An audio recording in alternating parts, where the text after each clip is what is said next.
என்ன யோசிக்கிற? ஓ, நாளைக்கு ரிசல்ட்டுக்கு யோசிக்கிறியா? நீ கூட உட்காந்து யோசிக்கிறியா? இவனா ஜெயிச்சான். அப்ப நாங்களாம் இந்த மாதிரி கள்ள ஓட்டு வாங்கி திருட்டு ஓட்டு வாங்கி தான் ஜெயிச்சான்.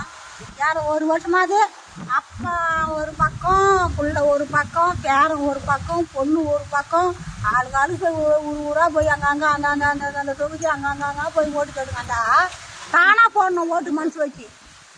நீயா போய் இது பண்ற, ஏதோ தப்பு பண்ற, நிறைய தப்பு பண்ற.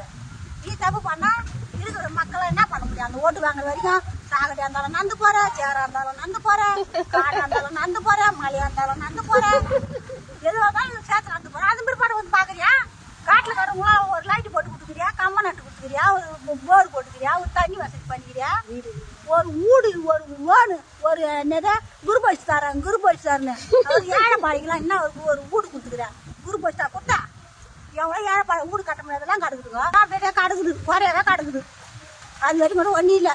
ஓடு மட்டும் கேட்கறதுக்கு மூணு கிளம்பிடுறீங்க. நம்மளே ஜெயிக்கணும், நம்மளே ஜெயிக்கணும். இதுதான் தான் சொல்கிறேன்.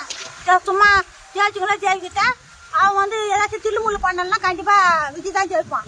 எதெல்லாம் விதி ஜெயிக்கலாம் இவனா தில்லுமுள்ளு பண்ணி எதாவது பண்ணணும். யாராயா? அதான் அந்த மூக்கா சாரதி. ஆமாம், ஏதாச்சும் தில்லுமுள்ளு பண்ணதான் இல்லைன்னா கண்டிப்பாக விதி தான் ஜெயிப்பான். கண்டிப்பாக நீ திருட்டு ஓட்டு வாங்கி நீ ஜெயிக்க பார்க்குற. நேர்மையா ஓட்டு வாங்கி ஜெயிக்க. நேர்மையா ஓட்டு வாங்கினா உன்னால ஜெயிக்க முடியாது. தொகுதி ஒரு தொகுதி கூட ஜெயிக்க முடியாது. ஜெயிக்கவே முடியாது. நீ திருட்டு ஓட்டு வாங்கினாதான் ஜெயிக்க முடியும். அப்ப இது வருஷமா அப்படிதான் பண்ணிருந்தாங்க. ஆமா, அப்படிதான். எப்படி ஜோசியோட ஜெயிக்க முடியுமா? ஜெயிக்காதவங்க ஒரு நீங்களே தலைமை தத்துவா நீங்களே தோன்றீங்க, வராதவங்க ஜெயிக்கிட்டோம்.